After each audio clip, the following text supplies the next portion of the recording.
খেয়াল করবেন এই যে সূর্যটা, এটা চারপাশে দেখেন যে বলের মতো কতগুলা ছোট ছোট নানা সাইজের কিন্তু গ্রহ ঘুরছে। যেমন আমাদের পৃথিবী একটা, সেটাও ঘুরছে কিন্তু। এবং এই যে একটু নীল একটু সাদা টাইপের যে ছোট্ট বলটা দেখছেন, এই যে ঘুরছে যাচ্ছে, এই যে দেখেন, এইটা হচ্ছে আমাদের পৃথিবী। এই বেচারা এই সূর্যটার চারপাশে ঘুরছে এবং একবার চক্কর দিতে প্রায় 1 বছর সময় প্রয়োজন। এবং এই ঘুরতে গিয়ে তার নিজস্ব পজিশনের কারণে আমরা মূলত এক এক সময় শীতকাল, কোথাও আবার গ্রীষ্মকাল, এই ধরনের ঋতুর পরিবর্তন গুলো দেখি। এবং এই যে যুদ্ধ, মারামারি, রাজনীতি, অর্থনীতি, প্রেম, ভালোবাসা, যা কিছু হচ্ছে সবকিছু ঘটছে এই ছোট্ট বলটার ভিতরে, এই পৃথিবীটার ভিতরে। ধরেন প্রায় 60টা মহাদেশ, 5টা মহাসাগর। আমি আছি জার্মানিতে, আপনারা আছেন প্রায় 8000 কিলোমিটার দূরে একেবারে বাংলাদেশে, তারপর ওইদিকে অস্ট্রেলিয়া, এইদিকে আবার কানাডা, আমেরিকা, ওইদিকে প্রশান্ত মহাসাগর, আটলান্টিক মহাসাগর, আফ্রিকা, কত মরুভূমি, সবকিছু মিলিয়ে যা কিছু আছে হচ্ছে, সবকিছু আছে হচ্ছে যে এই ছোট্ট বলটার ভিতরে। এবং এই ছোট্ট বলটা মানে আমাদের এই পৃথিবীটার আয়তন প্রায় 51 কোটি বর্গ কিলোমিটার।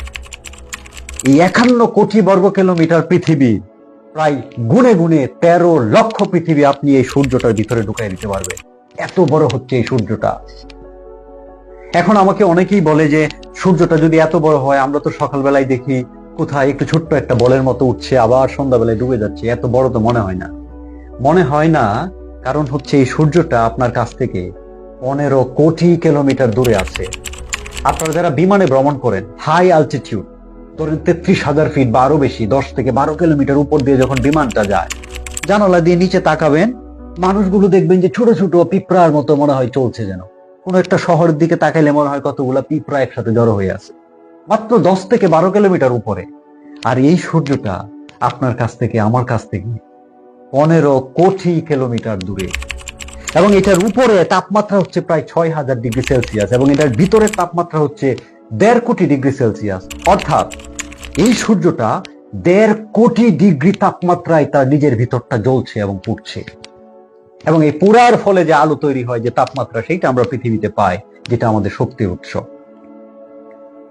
এই সূর্যটাকে কেন্দ্র করে এই মূলত আপনার মার্কুরি, ভেনাস, আর্থ, মার্স, জুপিটার, স্যাটার্ন, এই যে প্রায় 8টা গ্রহ আমাদের, এগুলো সব ঘুরছে। এবং এই যে ঘুরছে নির্দিষ্ট দূরত্বে, এইটাকেই আমরা বলছি সূর্য সহ সবকিছুকে আমাদের সৌরজগৎ বা সূর্যের জগৎ।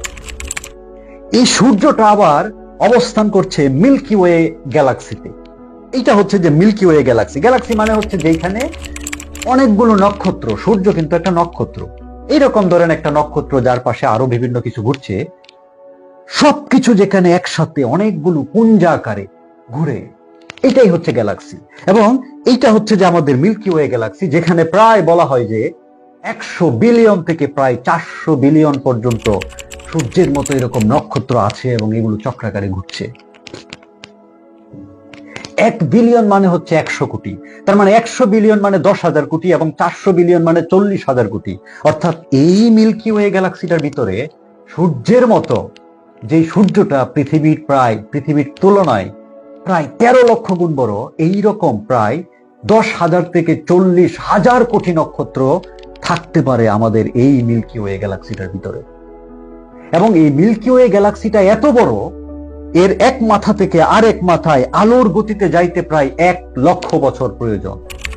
অর্থাৎ সহজে বলছি, ধরুন আপনার বাড়িতে যদি একটা টর্চ লাইট থাকে, আপনি রাতের বেলায় একটা গাছের দিকে ধরেন লাইটটা ধরলেন, বা রাস্তার দিকে, আপনার লাইট থেকে, টর্চ থেকে যে লাইটটা বের হয়ে যায়, এর গতি হচ্ছে সেকেন্ডে 3 লক্ষ কিলোমিটার।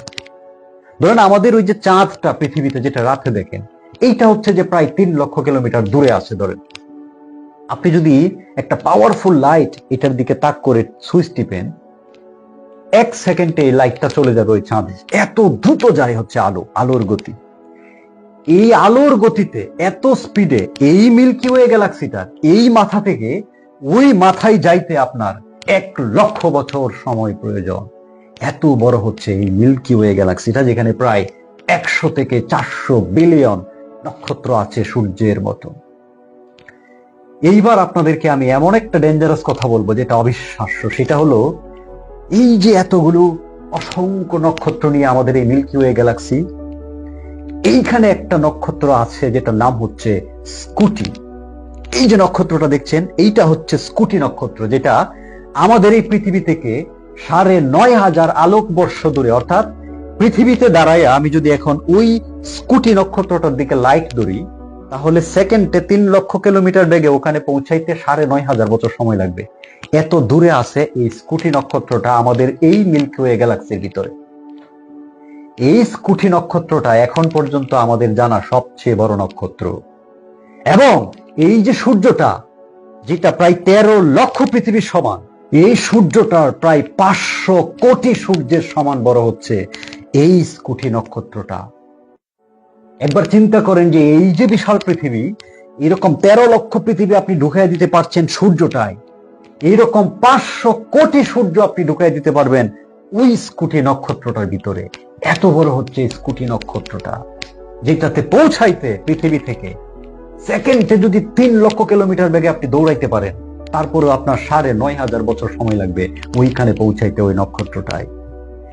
এত বিশাল হচ্ছে এই নক্ষত্র। এবং এইটা তো আমি বললাম মাত্র একটা গ্যালাক্সির কথা, আমাদের মিল্কি ওয়ে, যেখানে ৪০০ থেকে ৫০০ বিলিয়ন নক্ষত্র এবং স্কুটির মতো এরকম ৫০০ কোটি বড় সূর্যের চেয়েও নক্ষত্র আছে, এরকম ছোট বড় অসংখ্য নক্ষত্র।